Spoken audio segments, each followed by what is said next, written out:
Hey parents, good afternoon and welcome to today's video, which is entitled Education versus Creativity.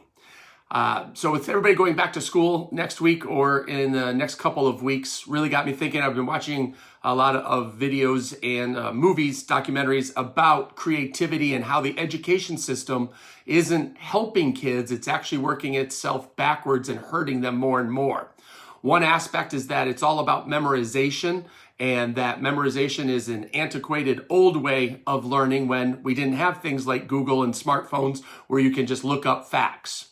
Another aspect is look at young kids before they start school and how creative they are when they're playing with their imaginations. They're talking about different stories and things they're creating and making up, their drawings, their buildings, and then they go to school and all of that creativity is basically pushed or beat out of them metaphorically, because it's all about learning this is how it is and A, B, C, and make sure you stay inside the square. One example that I had was in high school. I had to take an English class and we were doing reading of a lot of the classic novels. And the teacher at one point had us write a paper on, well, what do you think the author meant or what did you learn from the book? So I wrote my paper and I said, this is what I got out of the book. This is what my interpretation is of what the author meant. And so it made the book a valuable read because this is what I learned. Got the paper back with the big D- at the top and was basically told, nope, that's not what the author meant. You're wrong. So instead of having a conversation about it, saying, well, how did you get to that conclusion? I had it all on the paper. I had, my thought, this is what I got out of it. Here's how I got to my conclusion. And here's why I think this. To be told that you're wrong, right away goes back to, you have to fit inside this box. And this is exactly what you're supposed to think. And as we know, moving forwards into the future, that's not what's going to work. Tech companies like Google, Facebook, and many other emerging companies don't have job resumes anymore. They don't want to see a resume. They have a question or a problem that needs solved. And when you solve it, you submit the answer, and then that is your resume. So it doesn't matter if you have a Harvard degree as much anymore, or if you went to Stanford or U of M or wherever a prestigious college is or was now. Back in the day, if you went to college, you had a job. But nowadays, that's not the case. There's kids at 12, 13 years old that are making $100,000 as YouTubers because they're becoming influencers. And that's another conversation that we want to talk to, is not letting your child become influenced by wanting that without the right steps being in place.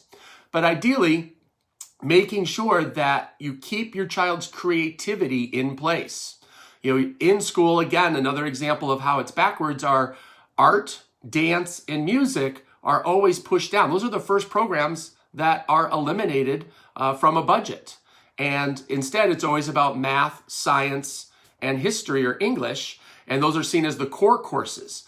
But that is the old way. So what's going to happen now to help kids prepare for the future and a new way of learning, particularly if we don't know what the next 5 years is going to look like? So what is the job market going to look like for your 7 or 8-year-old when they're out getting a job in about 10 years? We've got no clue. But the idea is it's not going to be backwards working on memorizing facts, figures, and historical dates. So with school trying to do its best, and it's not that I'm anti-school, it's just that it's a matter of the system is broken and it's needed fixing for a long time, and it's getting worse as the future speeds up. So don't get me wrong and think that I don't think education is important. I think education is critical. In fact, I'm educating myself every day, working on learning something new. So it's not that the school system isn't trying. It's a matter of it needs adjusting and fixing. Unfortunately, being an institution, it's not going to be able to fix itself quickly enough for your children. So what we want to do is maintain that creativity, enhance that creativity, and that becomes your challenge. What are you going to do to help keep your child creative? So go ahead, put down in the comments for me, what are some things that you do or to enhance that your child's being creative? Do they draw? Do they play music? Do they combine your imagination? Do they tell stories? Do they act out plays? Do they dance? And if they don't do any of those things, really take a look at, well, why not? And what can you add into your child's life? So I'm anxious to see your comments below and get some good ideas. Maybe your child is a master Lego builder, and instead of creating the picture on the box, you throw away the picture and you say, just create something, build it, and fun things like that. So I'll be interested to see what you guys come up with in the comments below. Leave the comment about what your child is doing or what you're doing to help your child be creative. And let's have an awesome day. Let's go be creative. Bye, everybody.